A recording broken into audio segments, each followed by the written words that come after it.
this whole, like, you call it a campaign, like MAHA, whatever, like, this is like a living, breathing, like, thing of its own that is being Yeah. driven by something much larger than all of us, where all of these sort of right things, right time occurrences are happening in a way that you could never ever have predicted. When I started this podcast, there were there were more than a few surprises and more than a few things that I definitely didn't see coming. Um, Today, I'm interviewing my new friend Emma Post, who is the press secretary for the Robert F. Kennedy movement, Make America Healthy Again, the MAHA movement. And I think most of us, if we look back at the last year, we would say, yeah, I didn't necessarily see that coming, and we're just going to add that to the list. So, super pleasant surprise this is happening. I'm just delighted to chat with her. Here we go, new episode, Army of Great Men. Let's go.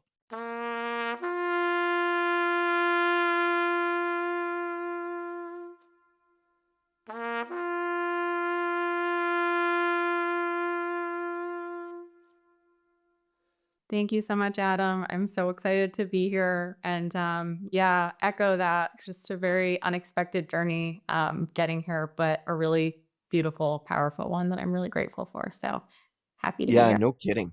Yeah. Let's talk about. We're going to get into all the craziness in the world, and how you've got one of the best seats in the house for all of it. Um, But before we do that, like, you didn't just stumble into this role. This is something that, you obviously worked a long time to, before landing here. Tell us about your journey. Where'd you come from? How did Emma end up in this role? I ask myself that all the time. But I would say it's a combination of hard work and, being passionate about politics and communications for the past really 15 or 20 years combined with, I just think the cosmic elements that you can never quite predict. But just resume wise, like I started out as a press secretary on Capitol Hill. I've done, communications and advocacy work for large industries and issues and associations.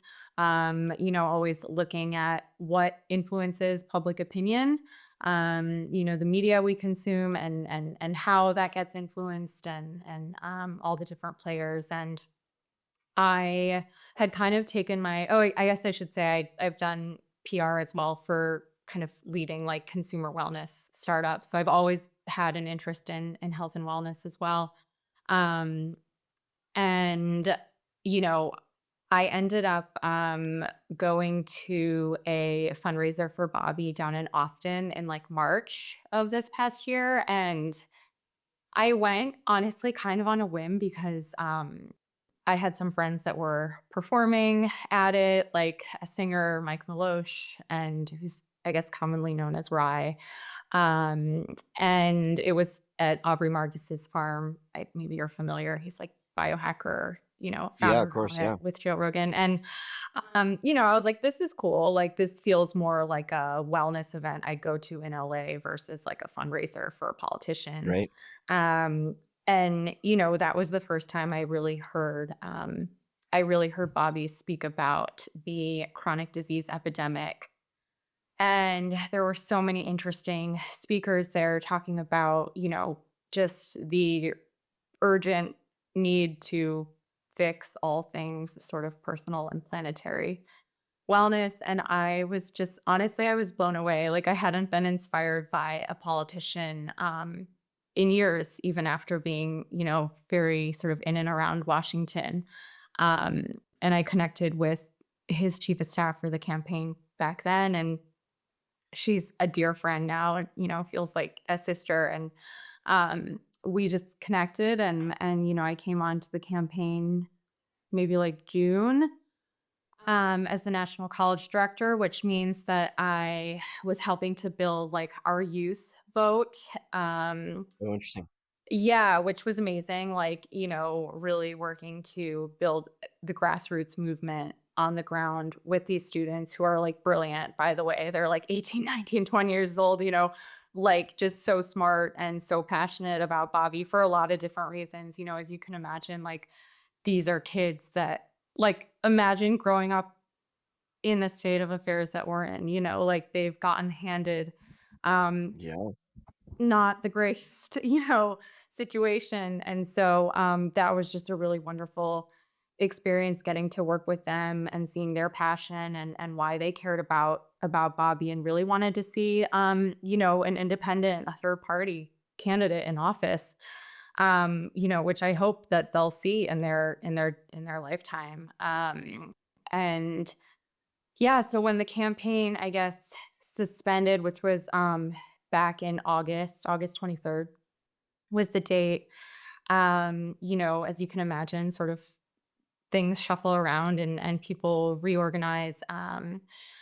But our chief of staff called and was like, okay, now we need PR for MAHA. And so, I kind of just quickly said yes, of course, like this was the team that was rallying the Kennedy vote and the Kennedy, all of his supporters, that 8 or 10% to rally behind Trump.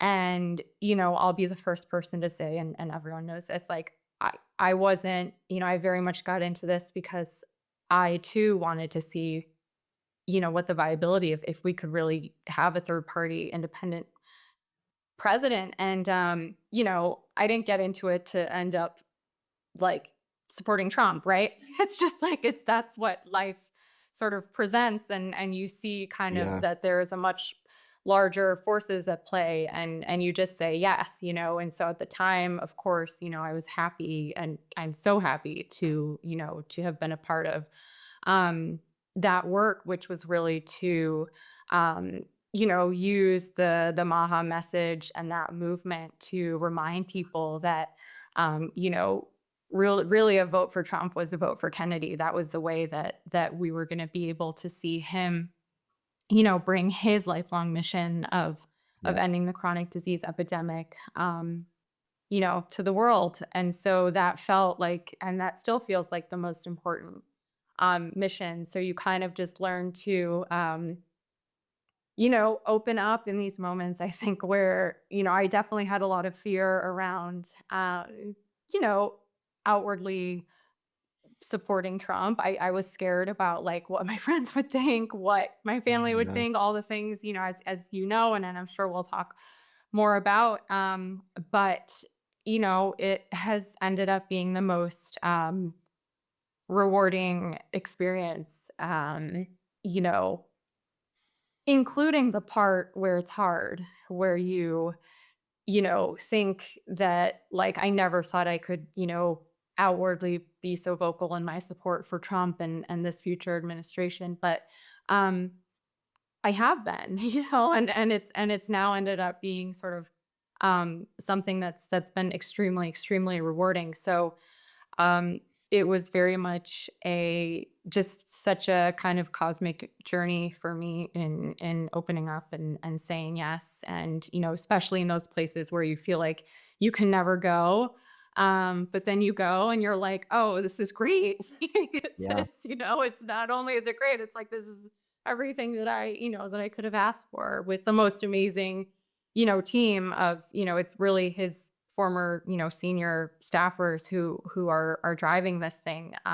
Del Bigtree, our former communications director, and Bridget, who's our former chief of staff, and all these brilliant, creatives and strategists who really helped to make the Kennedy campaign as successful as it was. I mean, it's so interesting depending on how much people know about the campaign, but like it really was the most successful independent campaign since Ross Perot, which I don't know how many people really realize, for and it's extremely difficult, as you can imagine, running as an independent just from a cash perspective, fundraising, electoral process. I mean, all of it, to sort of have achieved what this team accomplished is really quite extraordinary, and I think will be recognized in the history books. when we get there. And this is sort of, the MAHA thing is I think, where I guess was meant to land, and has been, yeah, just extremely rewarding. So, What's amazing about the success that this campaign had was, when Ross Perot ran, like I'm old enough to kind of remember Ross Perot. I'd have been, I think it was in, the latter years of high school at that point. But when Ross Perot was running, there was nobody like actively trying to sabotage him, right? Like he was never going to be a huge threat to, you know, really, really challenge the establishment. I mean, Ross Perot was like, he was a beauty. He had some great ideas, and like there's a lot to like there. But I always try to read people. I always try to read people's intentions based on what their actions show, and very, very clearly, the Democrats were severely threatened by the concept of giving Bobby any power, to the point where they were going to do anything and everything to stop it. And it is a little bit funny that they were the ones that eventually pushed together this team that we see today. Because, like, I don't think this happens if the Democrats basically thwart and stop RFK's ability to run, right? Like they were the ones that drove it together. So you talk about the cosmic aspect of this, and over text over the last couple of days, we were talking about just the spiritual aspect of all of this. And I really want to chat about that, later on in this call, because, I came to realization a while ago that if you don't see God's hand in this, and you're not looking hard enough, because it's definitely there. You talked about, I could see the look on your face. So like if you're listening to this on Spotify or Apple, you can't see Emma's expression, but like I just see your body language when you are talking about how, you didn't really see this coming. This wasn't where you thought it was going to go. But like I can see like how like happy you are. Like you're just so happy that it went this way. And oftentimes the best gifts are the ones we didn't know we wanted. oh my God, Um, 100%. I think yeah. about that all the time. It's like, and I think, we all reach those moments in your career. You're like, what's next? Like, I was definitely, even a year ago, kind of thinking to myself, like, what is the next thing for me that is really going to bring my life purpose and meaning? And you could never, I just could never have thought that this is where things would have ended up, and it's 100 times better than, what I could have ever, thought of. And yeah, Yeah. I mean, I think to your point about the whole, not to get, like, so into the Democratic Party, but I mean, I think that was such an eye-opening experience for me, Mhm. in terms of just seeing the extent of how they really, sabotaged the ballot process. Like, Mhm. Marianne Williamson had a really good quote about it. She was like, you know, once you meet the constitutional requirements of once a candidate meets the constitutional requirements of being on the ballot, like that's it, that's the Constitution. Like there's, That's it. Yeah. and the Democrats just felt like they could take it into their own hands. And it was disappointing because, even after obviously the campaign suspended, I mean, I continued to keep an eye out on people like Cornel West and Jill Stein, and they experienced the same thing, in different states.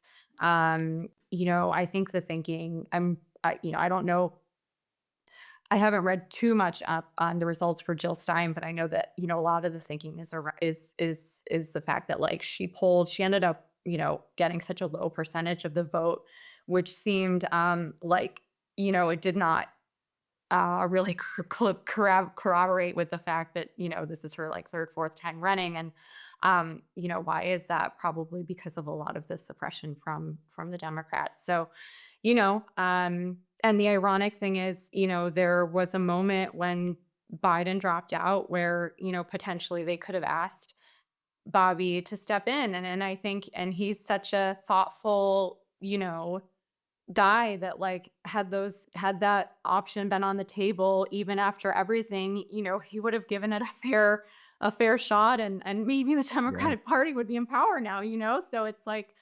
yeah, but obviously there are, forces here at play, like I said, that are much larger, that have gotten us here, and I really trust that, this is the way it's unfolding is how it's supposed to be unfolding. So Yeah, it's incredible. And I think about, so my mom was definitely not a hero worshiper. Like that's not who she was. But, you know, in the last 7 or 8 years of her life, you know, Bobby Kennedy was her, like there's nobody she admired more outside of her immediate family than Robert F. Kennedy Jr. And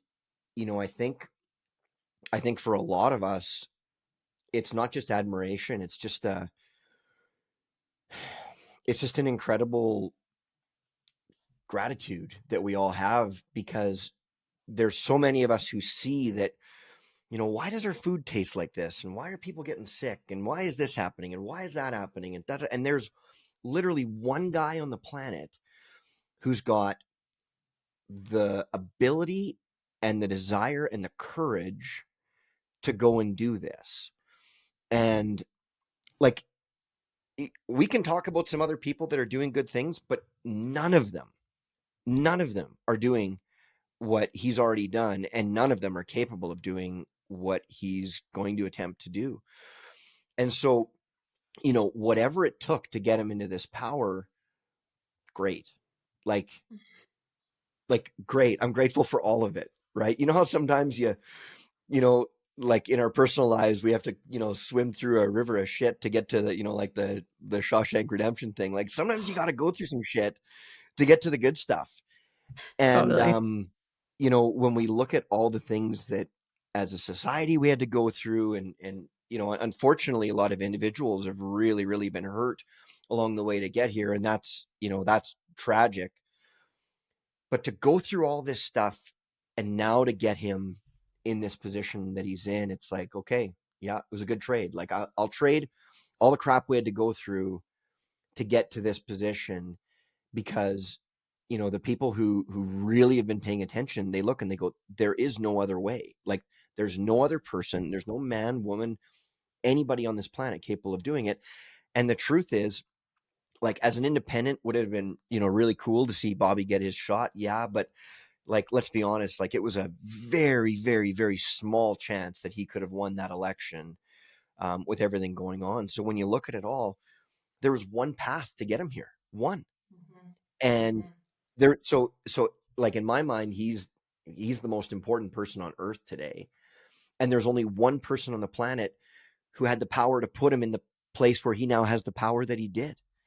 And to call them strange bedfellows is, like that's an understatement, right? Like and I think Emma, like the same look that you have when you talk about like how much better it is than you thought, he's got the same look. His wife Cheryl has the same look. Like everybody on his team, they all have the same look. It's like, wait a sec, this is actually pretty good.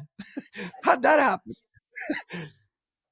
Yeah, well, I think that's right. I mean, I think there's so much to celebrate, Oh, not only like all the hard work and, I came in sort of the last 6 months of the campaign. So, I mean, there are so many people and it's such an amazing team that really I owe this opportunity to, in terms of all the work that they put in.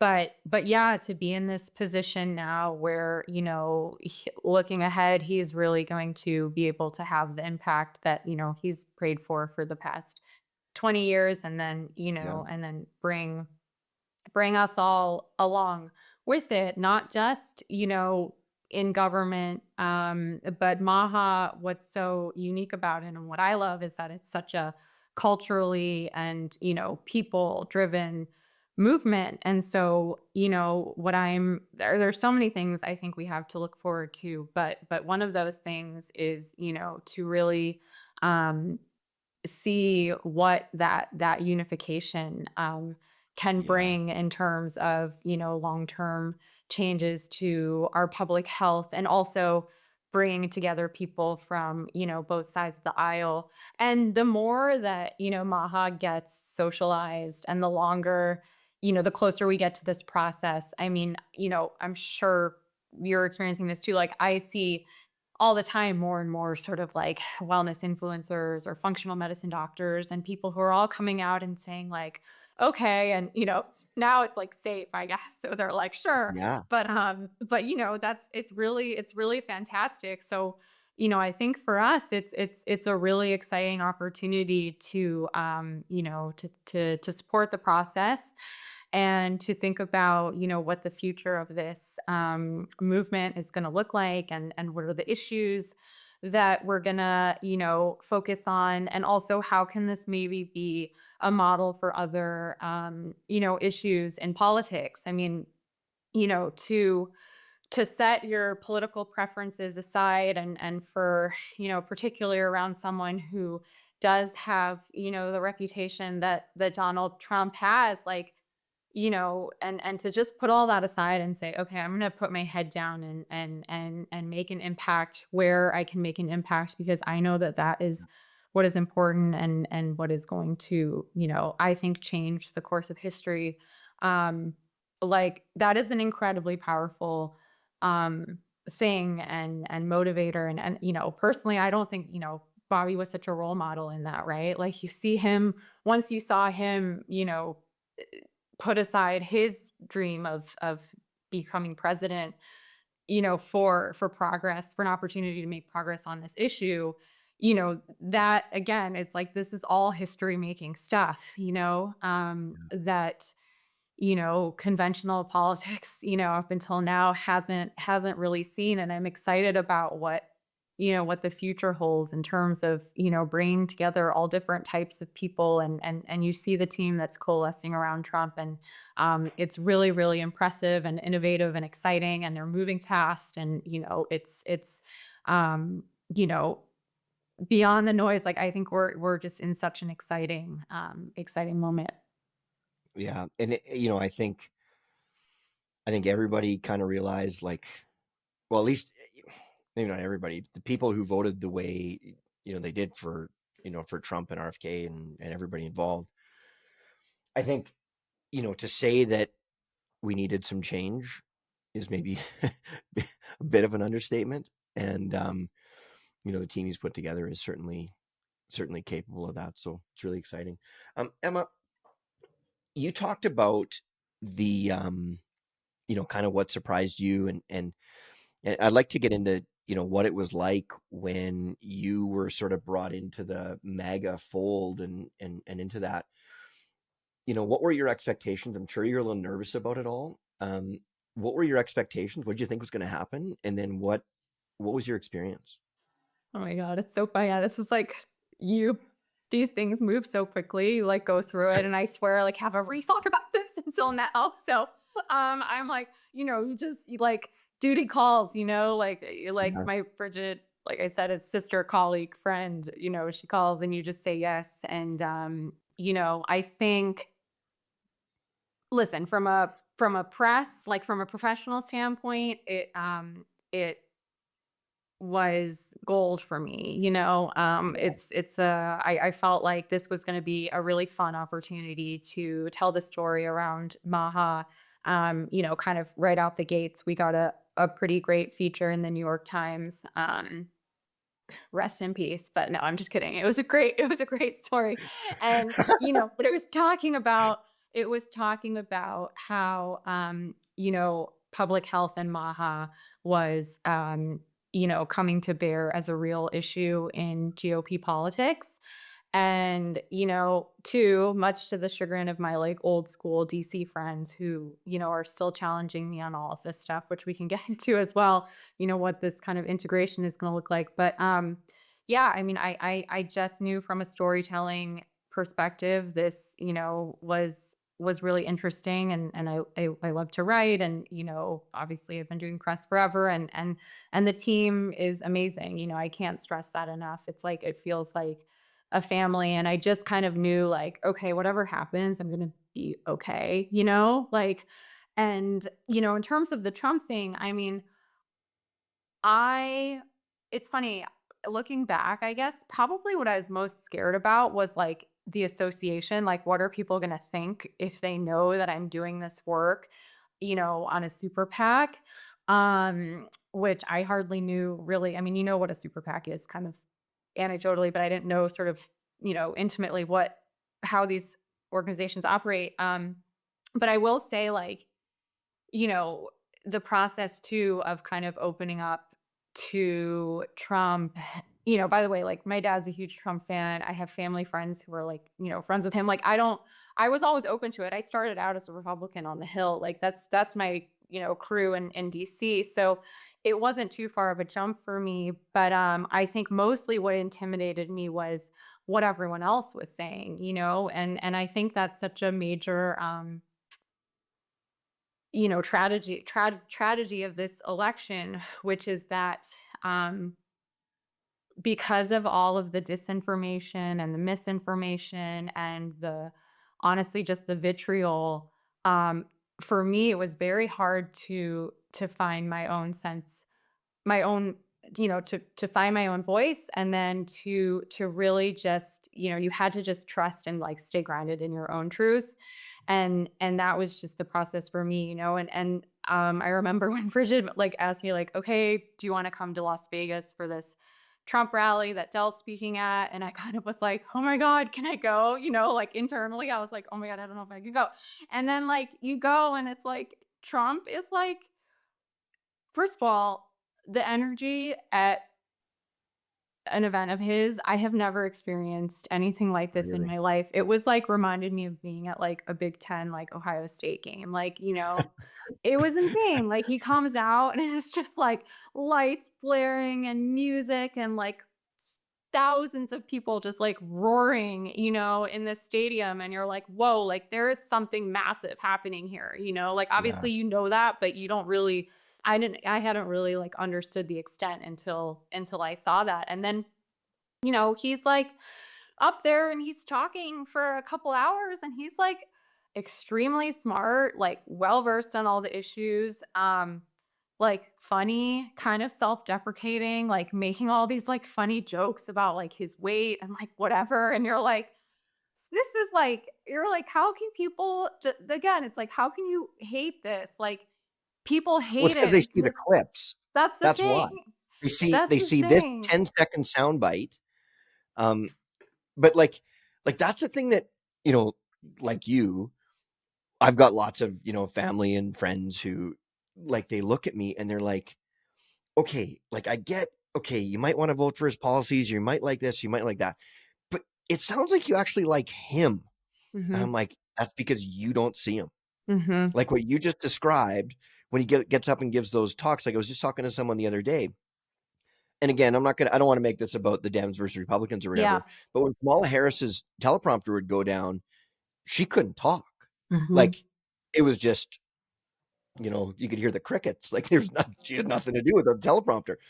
Trump gets up there and just rambles on forever, and it's hilarious and Totally. good.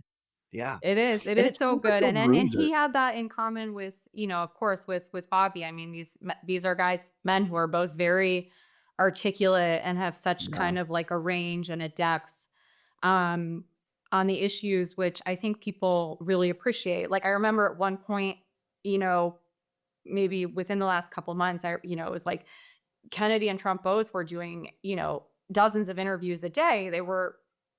That's democracy, by the way, the exchange right. and sharing of ideas, and the competition, of those ideas in the marketplace. So when people would say to me, well, it doesn't really matter that, Kamala can't articulate the issues, well, that means that, she can't compete in a democracy, because of democracy, that's what we're running on, That's the whole thing. yeah. Yeah. So yeah, so just, I mean, going back to your question, I think it was just, I didn't really know what to expect, but I knew that I would be, safe and feel you know, uh, fulfilled, purpose-wise. And so, again, like which is what this whole process has been like for me, you just kind of say yes, and you trust. I trusted that, you know, it's gonna be good on the other side. So Yeah. Have yeah. you spent time, I mean, you obviously spent time with Bobby Kennedy, but like how many of the main players, like, the big team, how many of them have you spent time with when the cameras are off and like seen them in action? And I before you say that, or before you answer, I remember when Justin Trudeau first got elected here in Canada, and I talked to somebody who was on his security detail when he came through my home province of Alberta, and he said if they could ever get a camera on him when he thought the cameras were off, he'd never get another vote. Like the way he treats people, the way he talks to people, um, they like he just said he'd never get another vote if you could get a camera on him. And I think like that's one of the signs of like a person's character, right? Like how do they behave when they have nothing to gain for being kind, right? Mhm. How do they behave? How do they behave when the cameras are off, when they're talking to someone who has nothing that they can, give to them? How do they treat people? Mhm. What have you seen from the main players? Because I mean, I'm assuming you've been Yeah. in some rooms with some interesting people. What's that experience been like for you? Listen, I think, as a leader, you tend to attract people of a similar like psychographic and type. And I even noticed in Bobby's Thanksgiving post yesterday, he said like something like, I'm grateful for everyone and my campaign staffers who, coalesced on their own spiritual journey towards this campaign. And why I say that is because, if you can't tell already, like I'm a pretty spiritual person. And what I have really found so interesting and pleasant about this is that like it really is a team full of people who are connected to some sense of higher purpose, God, divinity, whatever you want to call it. And why that's so important, I think, is because like truly the people are just so kind and wonderful and just have the most wonderful hearts. And I just have so much respect like for people, someone like Dell Bigtree, who is the CEO now and was Bobby's communications director for 18 months on the campaign, and then prior to that and still has been a leader in the anti-vaccine movement, which that's a whole nother conversation. But, to get to know people like that in this way, like he is genuinely such a good, kind-hearted person. And of course you have to be, right, to be like out there on these kinds of issues, I think. Like, and the other thing I noticed is just like there's such a sense of service and also just like bravery that comes with it. Yeah, I mean, you can't be involved in a campaign like this and not have a real sense of truth about, about yourself and have a real sense of courage. And that is, that's what keeps you going, and then you see that obviously from the top, right? You see Bobby Kennedy going through what he's gone through, and you're like, okay, like I'm gonna be okay. But I think that's where it comes from. So yeah, it's a really wonderful group of people, so kind and, down to earth. And, just knowing kind of people's experiences on other campaigns, including the Harris campaign and the Clinton campaign. And, you know, everyone has said like this is such a kind, just like a normal team. And a lot of people didn't even come from politics, which and to yeah, me in this world, I think that's an asset, to not have your sort of yeah, like rank and file politico types, because and I think that's partly the magic of Maha and what's happened with this is that like, and I'd be curious for what you think about this, but like what I appreciate is it seems like there's a sense of accessibility because of that. It's like all of a sudden, people who are involved in this movement or on this campaign. It's not just like these, elitist people sitting up on the hill in Washington. You're like, oh, these are just like normal people, who believe in this Well, thing, and they're coming together around this campaign and this issue. yeah, it's so interesting you say that because, and I want to ask you about what you've seen just in the way the press operates. We're going to come to that in a little bit, but like the way that this election was covered and the way that things have gone, like when you see somebody giving the standard interview on CNN and, they're talking with their hands and doing this and, all those things, it's so unrelatable.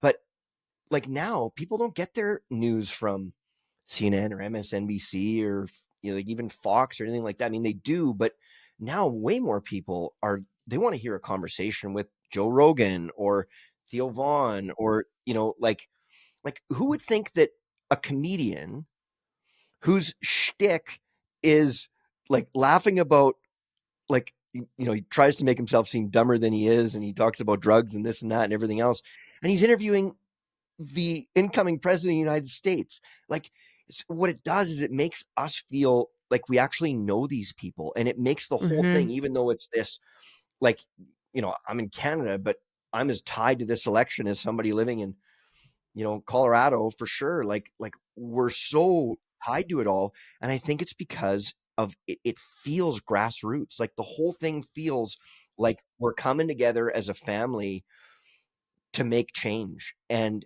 I that's what it was going to take. It was going to take that feeling of comfort and love from everybody to come together so that people could start saying, yeah, I'm Republican, yeah, actually I'm this, without, you know yeah, maybe you don't get to go to Christmas this year, but like it gets to the point where you're like, I don't care. Like I don't give a shit. Like it's time we got to start, being open with this stuff and being brave enough to talk about it. And so yeah, like the way you describe that, I think that's the way a lot of us feel. I think that we all feel like we're a part of it. We're a part of this movement. And, Hmm. I didn't really think of it that way until you said it, but that's how we all feel. You feel Yeah. Yeah. like you're in it. You're in the fight. I Um, mean, that's so beautiful. That's like music to my ears because, like, I think that I hope, I pray, and I think that's the moment that we're in is like the democratization really of everything, across different industries. But that also means like government and politics, and we're never gonna be able to make the kind of change we want if it's just like a certain set of people who are calling the shots. And I think so much of this really was organic. It is organic. Like that's why MAHA took off in the span of a couple months, from August to election day. I mean, really, of course, the Kennedy campaign, I think, they had built this massive grassroots movement around health, and so that was burgeoning. But the way that this all went down, because it was real and because I think it connected with people in a real way, like there was no way that like Kamala's honestly kind of fake like abortion pitch was gonna work like that. It's just, people want to be able to relate to people. And so, that's why I like love, I just love like Bobby's content, just like the characters and the players that are involved in this, are just very authentic. And I think that the whole time I could just never, even for a moment when I was like, oh, would I ever consider Kamala? Just because I'm like, okay, I'm an open person. I'm like, let's see, but like it just like you said, she just the whole that whole party seemed like they were kind of just like robots and not like just not even in touch with like their hearts or like reality. Like if you asked no, Kamala like what she would have done differently, over the past 4 years, and she said nothing, you're like, really? That's not an nothing. answer. Like that's Yeah. insane. So and again, it's like I really hope, and I think that's what we're seeing, that that like Maha is a people's movement, that Kennedy has led and will lead. And but anyone who wants to be a part of this can be a part of it. And that's where the beauty lies. And if you feel, and then who knows, if there are other industries or issues, that people can, I hope, like I said, I hope it becomes a model where people can say, okay, like maybe this is something we can do, or issues that we can advocate, or if you have, if people have different health issues, part of our work will be to, bring those into the mix, and advocate for those. And so, yeah, it's very exciting. It's like I still pinch myself just, at what, like, we haven't even doesn't even have power yet, and it's Hmm. already, like it's already changing. Yeah. One of the things that I find really interesting, and we are gonna get into a little bit of the spiritual aspect of all of this. Um, I had a realization. I had um a day last year where I did some reasonably heavy dose of some psychedelics, and had a had an experience and a download that day where, it sounds so obvious when I'm going to say it now, but at the time, for whatever reason, like all the pieces were there, but I just didn't, I didn't put it together. And I was just thinking about, you know all the things that are happening in the world, and I had identified kind of who the good guys and the bad guys were, and sometimes that's easier said than done. But one of the things that I realized is that the people that had been in power for a long time, and I'm not talking about, regionally or nationally or whatever. I'm talking, the global powers, the people that were controlling the media, the people that were controlling our health, the people that, the people running this place. They were kind of vilifying anything to do with spirituality and God and any of the traditional aspects. And, I tell people all the time, like, I'm a Christian.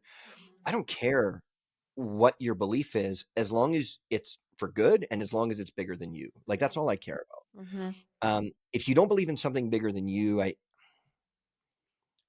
I don't know. I think it would be really hard to have clear direction on where you're supposed to go if you don't believe in something larger than yourself. And so if I was pretty sure that these guys were the bad guys and they were doing everything they could to disconnect us all from God, then doesn't that tell us that that's the answer? Like, doesn't it tell you right away that that's the answer? And one of the things that I've been so fascinated by as I reflect back on, the last decade or so, when Trump was in 2016, when he was getting in the first time, and they asked him, "What's your favorite book?" And he said the Bible. And even like the most staunch Republicans were like, "Oh yeah, bullshit. You've never even opened one." Like, but now it's like, I think he's actually, like, he's done some work, and I think that he's really done some work to connect to God, and there seems to be a different presence. And Bobby Kennedy has been open about uh, his spiritual beliefs, and his devotion to prayer, and his connection to God for a long time. And you look at all the cast of characters, and like they're all like, they talk about God so proudly and openly, and not in a preachy way, but in like, this is it, you guys, this is Hmm. it, this is the plan. And then you see people who left the left, like take like a Joe Rogan, who, you know, 7 or 8 years ago almost mocked most religions or most beliefs, certainly Christianity. Like, he made fun of it, like it was ludicrous.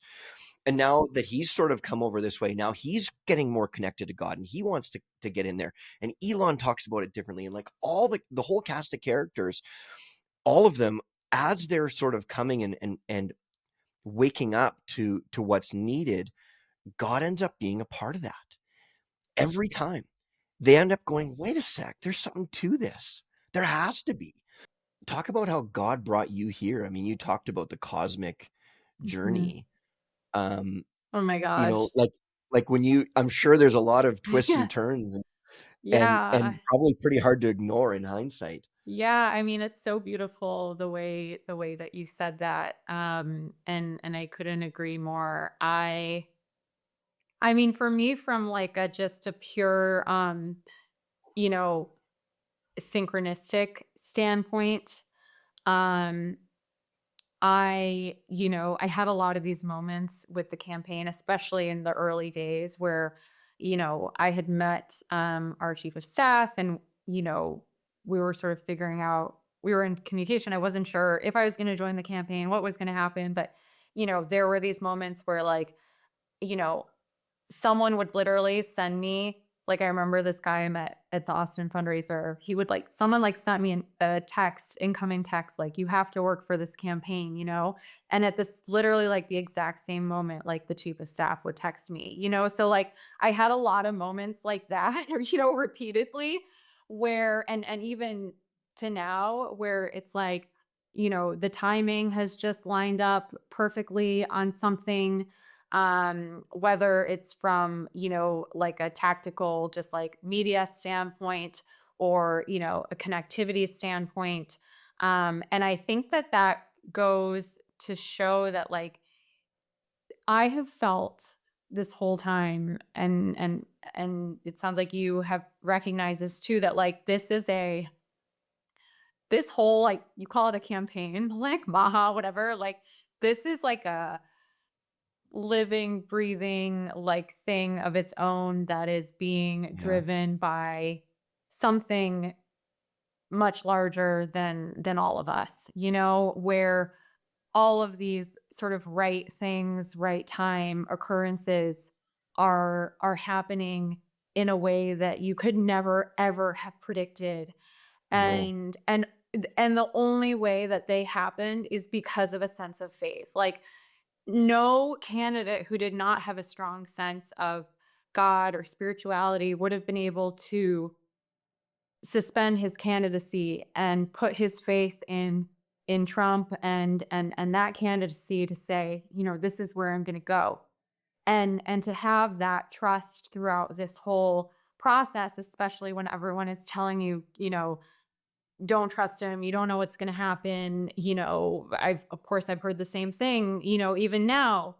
Um like it's like, no, like the only way out really is through like and once you're in there and once you're, you know, you're in the process of, you know, being that close to it and seeing what's there, you really see that there is like a there is this like divine thread, I think, running through it. And you know, and it's funny, like someone asked me, Dell's wife asked me like the night of the election, we were in Palm Beach at a viewing party for the like one of the packs, and you know she said to me, this was like early in the night, you know, and I think we were all like, of course everyone was very hopeful, but like you don't want to get out of your skis, it's There's like you really don't know what's going to no. happen, you know. And I Nope. remember Lee asked me like, what do you think is really going to happen? And I said to her, like, I said, honestly, like it's really hard for me to say, but if I was going to give you my spiritual take, I would say that, you know, if the world, you know, if the country is in need of the change that I think that we all know that we need, and kind of the depth and the magnitude of that, then Trump will win, because that is a resonance and a frequency that like we all feel, that you feel in Canada, that everyone across the country felt, right? To Yeah. coalesce to put Trump in office. And so I only really had that answer, but like which, you know, whatever, some people were like I think I'm crazy, but like that's, you know, that's what I really really felt. And so, you know, and I think that's the beauty too of the journey that, you know, that we have ahead of us is, you know, if this is kind of what the path has been to get here, you know, how much I really think how much sort of beauty is in store for the future, you know. And Yeah. so yeah. I love the way I love the way you said that, and I think that's what's happening. I think that, you know, I think change is upon us. Mhm.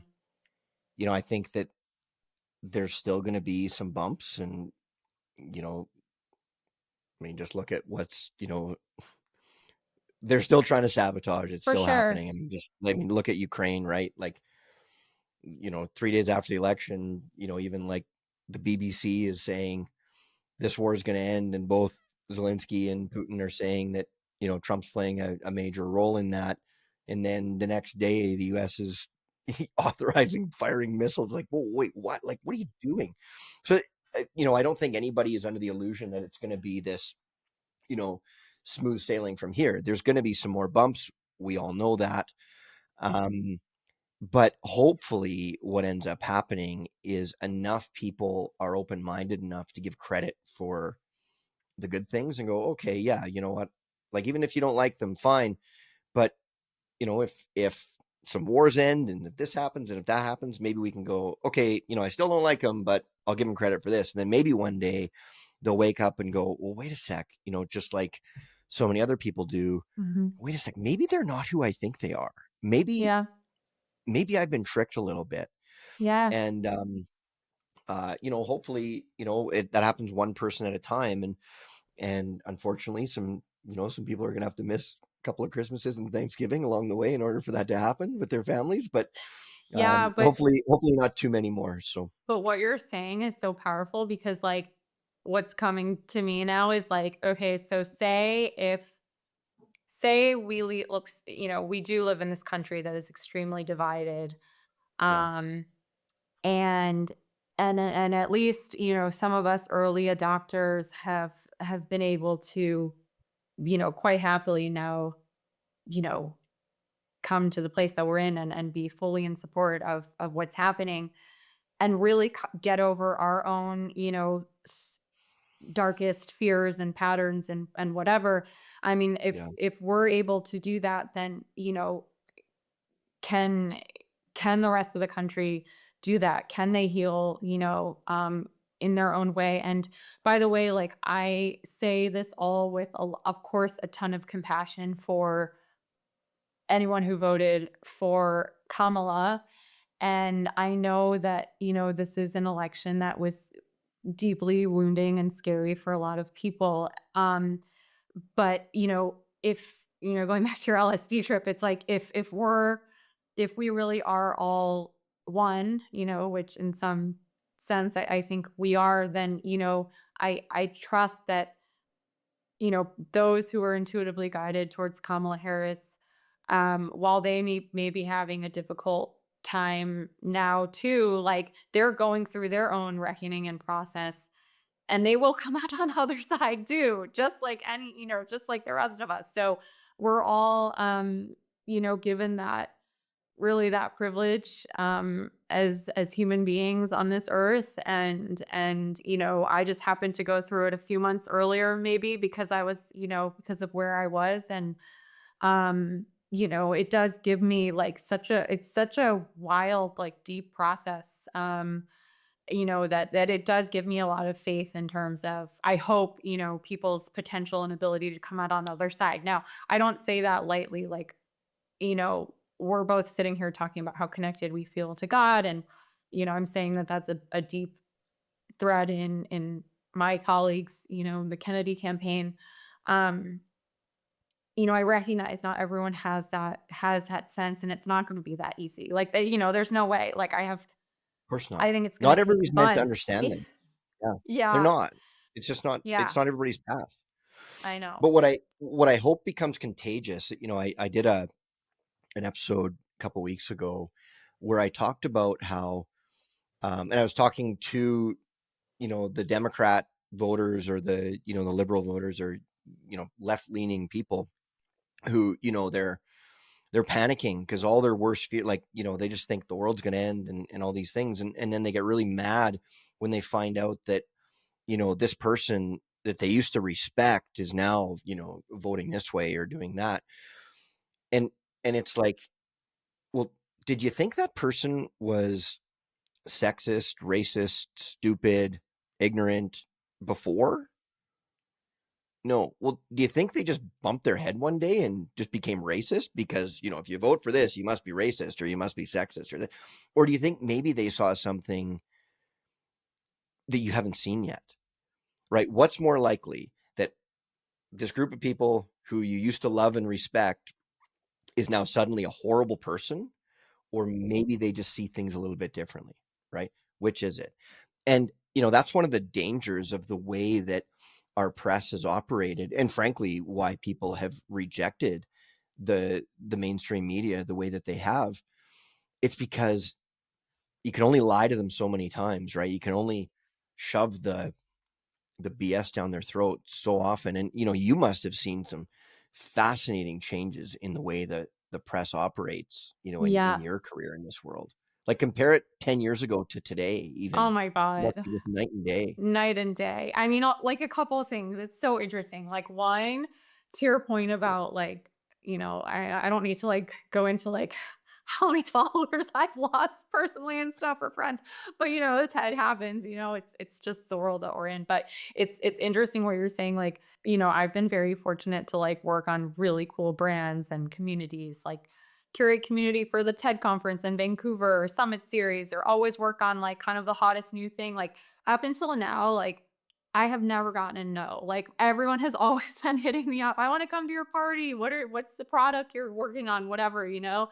And this was the first time where, like, I had people who, up until now were the ones hitting me up trying to, like, get in on whatever was cool, seemingly cool. Now kinda, turn around and straight up kind of, just yeah, unfollow me, or I know just, or it's okay, they went the other way. And so it's just so Yeah. interesting that like in this one moment you kind of like, lose your credibility even though you've been this very credible person.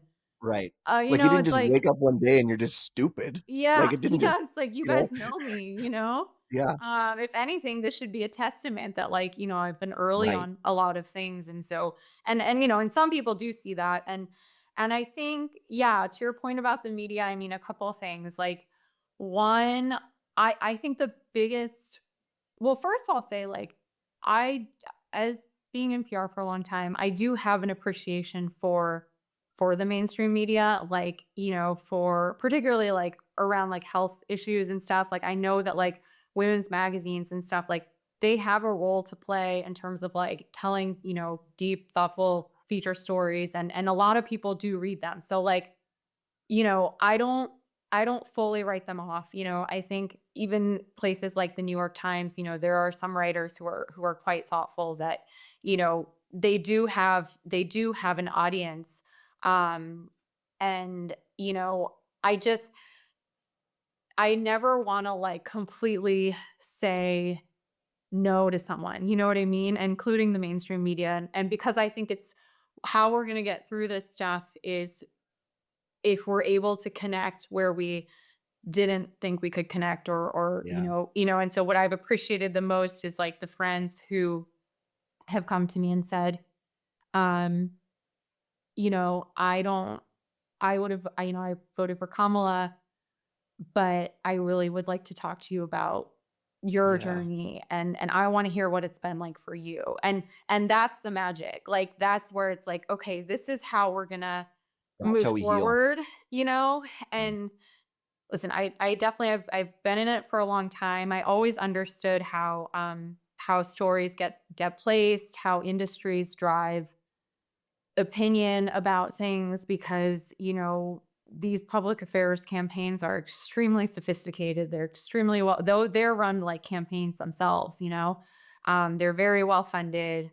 I worked on some very cool stuff like for the nuclear energy industry where, we were extremely Wow. successful. It actually ended up leading to very cool policy changes and stuff. So like I understand how that all works.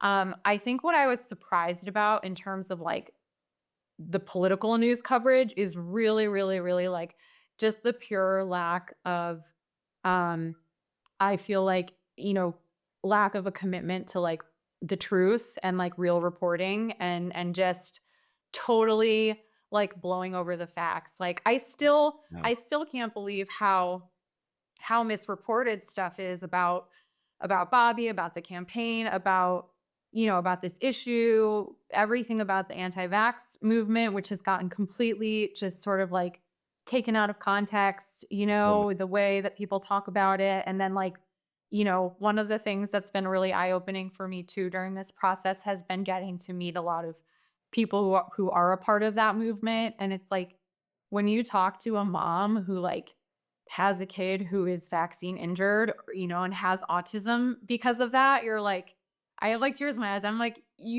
that's real, and whatever. We can argue about like the exact mix of, the vaccines or whatever, but like and so there's such just like a lack of like compassion and like there's so much I mean, yeah, it's I couldn't believe how many times like things were happening, for us too on the ground from a campaign perspective where like, and again, and I'd love to talk more about this and share more about it, because like there were so many elements about the Kennedy campaign that were truly historic that like the media never ever even picked up on, it was You know, like for a the only people campaign that like saw it were that to the get people that on. were already following him on everything. Yeah, yeah, to, like, get on the ballot in all of these states, is such a, like, tremendous effort and accomplishment, and, there were just a lot of cool things that happened, like the way that eventually, the campaign partnered up with the Libertarian Party to,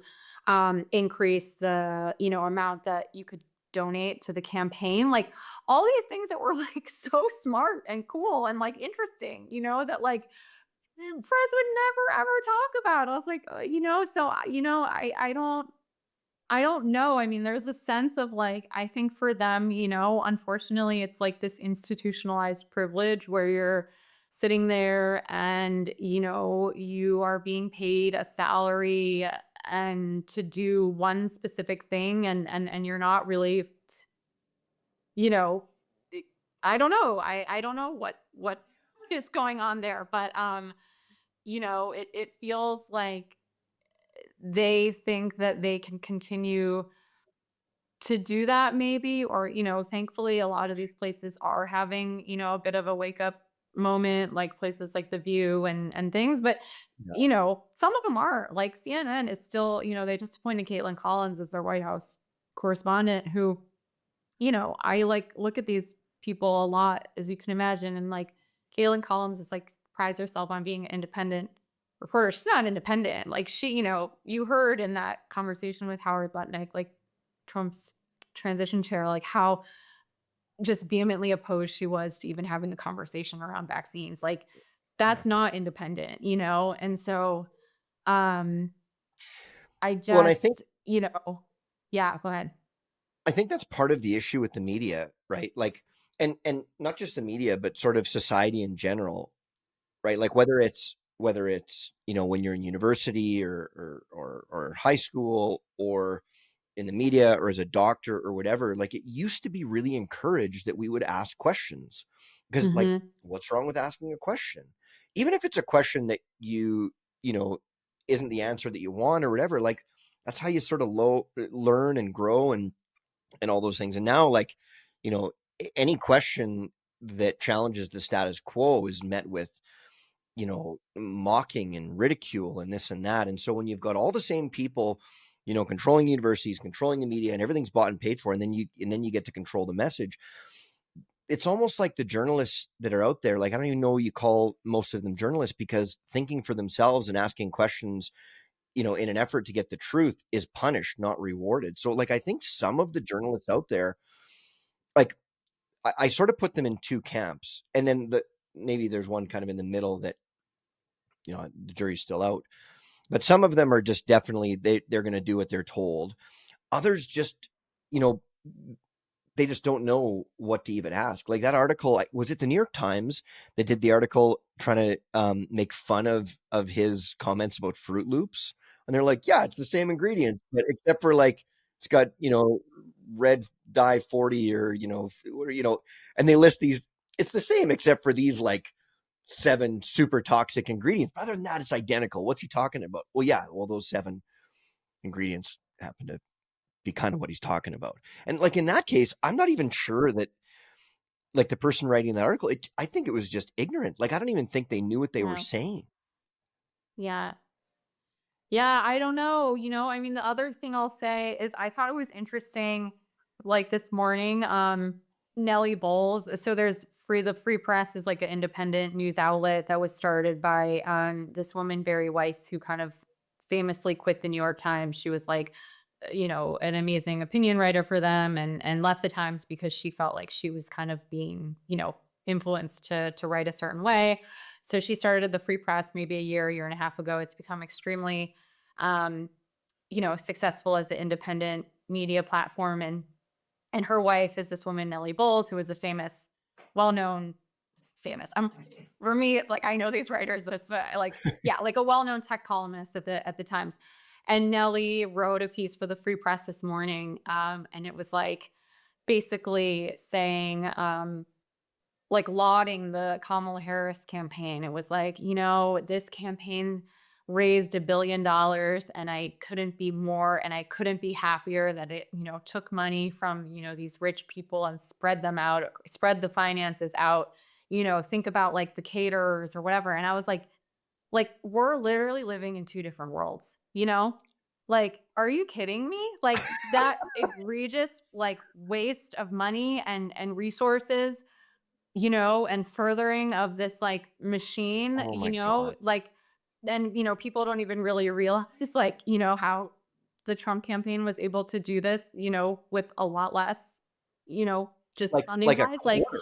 I'm like, how so, just to go back to your thing, I'm like, I think like I don't want to say brainwashed, but I think that like we're also just living in such different worlds. And when I Realities, see yeah. stuff like that, and when I read that this morning, I was like shocked. Like this is, and so there's so much work to do. And it's everyone, it's so challenging too. Like going back to your point about people asking questions, like, even personally in my relationships with people I'm close to or people I encounter, you know, for me at this point, I've been in it long enough where I've kind of been in the hot seat. And so I have an appreciation for, that kind of debate, or like if someone asks a question or, maybe you don't agree with the answer, like it's okay for me to like be in that moment. But a lot of people are not comfortable with that.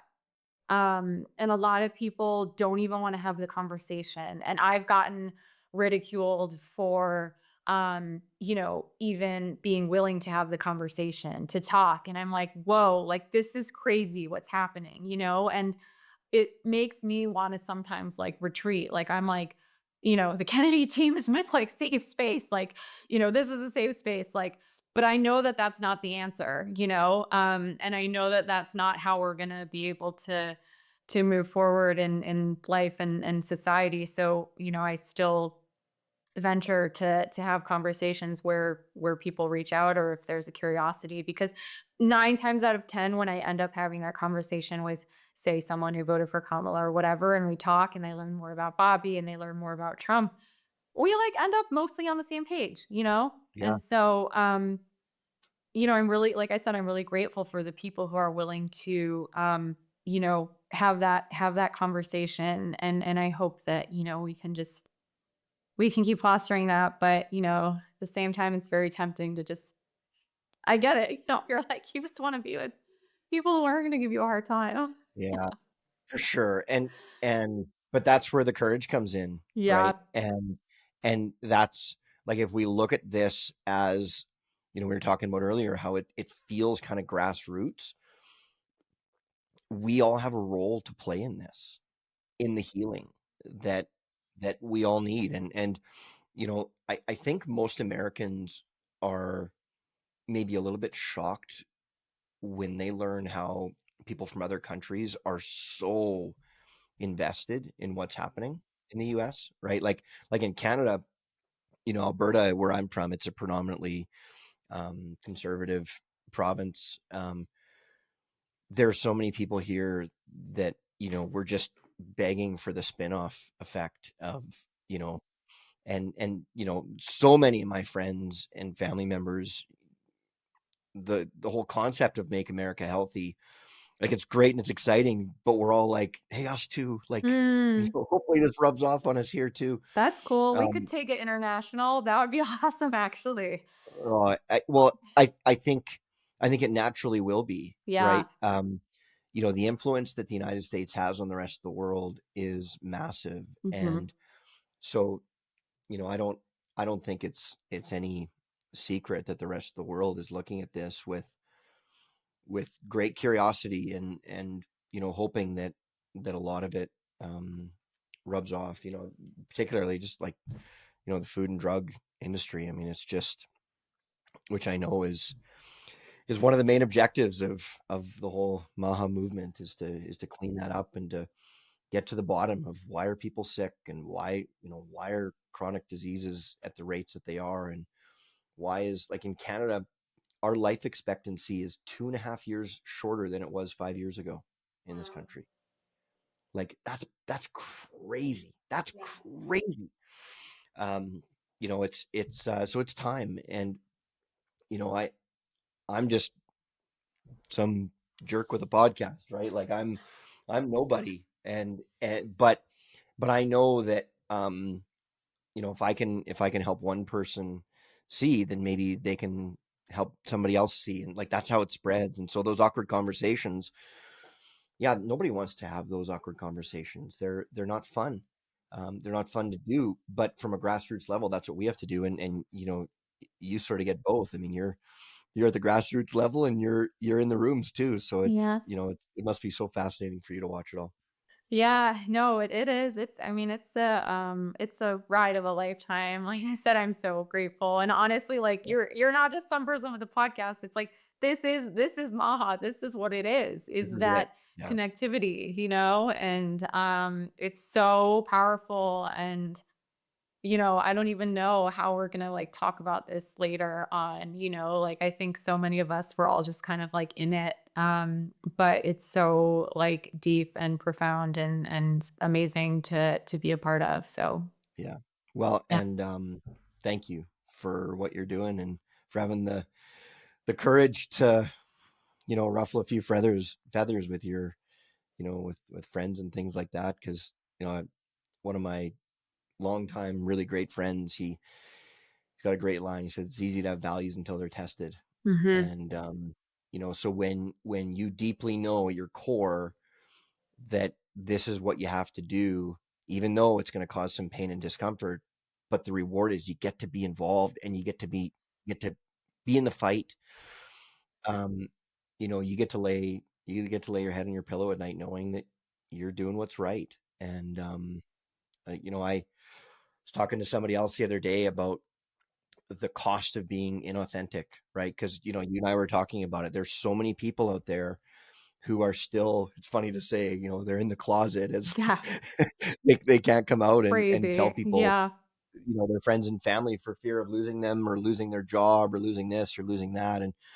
And that stuff, you know living in a state of inauthenticity, that in itself is a cause for health issues and things like that. Like, you can't live like that. If your soul is conflicted in that way, it's going to manifest in your body. And so hopefully, as all this stuff happens, hopefully, it's a cleansing and healing from a physical level, a spiritual level, an intellectual level, everywhere. And Everywhere.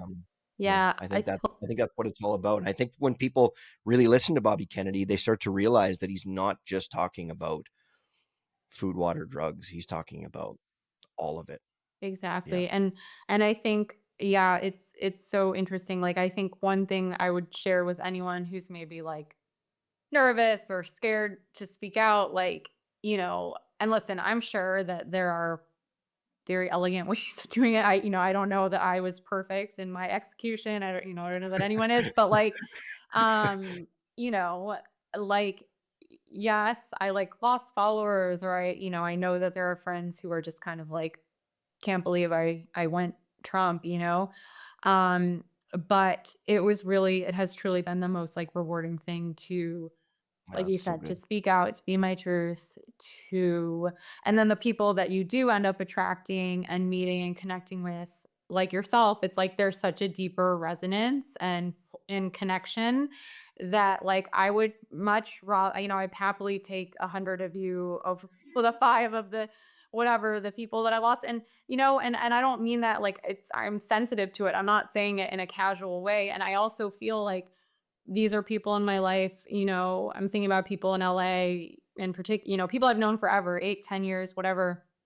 And, I know this at this moment, they're not like psyched about what my role in this, but like, I really do trust that like, either we're going to make amends or they'll come around, or just with some time, like, that's going to be the healing around this. And like you've said, like already I see so much positive receptivity Yeah. around Maha. It's like, I always say too, it's like if people are upset or whatever, it's like don't go against the grain, like being angry about the status quo. Like, yes, you can be angry, give yourself that time to mourn or whatever, but like that is not going to do anything, for yourself, for society, anything. Go get Nope. involved in an issue, be about something, don't be not about something, and make that your life, so Exactly.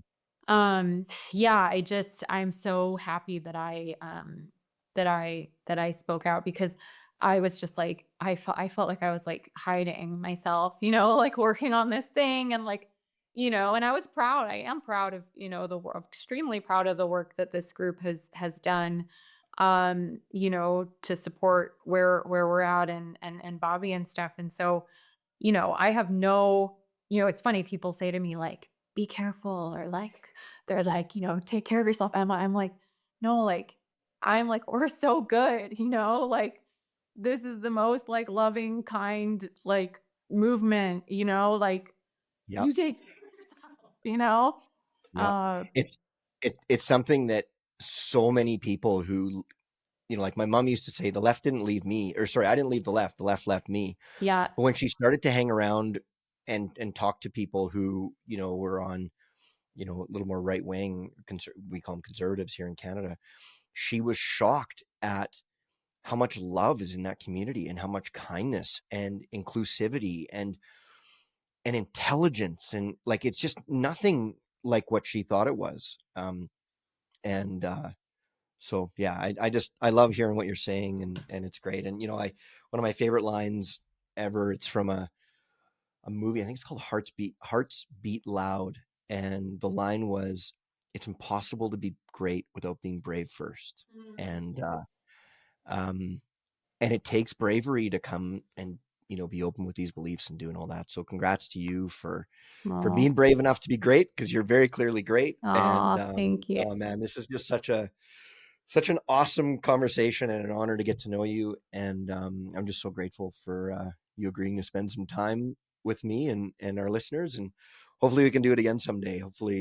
Hopefully we can continue these chats, because this was God, this was just awesome. Thank you so much, Yeah, Emma. no, thank you so much. This is awesome. I feel like it's like therapeutic for me. I'm like, yeah, this is so great, and so grateful for, your support. And yeah, we can definitely chat more in the future. And Oh, that'd be awesome. honestly, like the MAHA movement and all of this is really just getting started. So Yeah. lots to come. Yeah, that's gonna be so fun. Well, Yeah. good luck with everything, Emma, and let's stay Thank in touch. But yeah. we're doing this on the Friday afternoon of Thanksgiving weekend, so this will be aired next week. But yeah, I hope you have a great Thanksgiving, and healthy and happy. And again, thanks for everything, Emma. This was a real honor. Thank you. Awesome. Thank you so much. I really appreciate your time.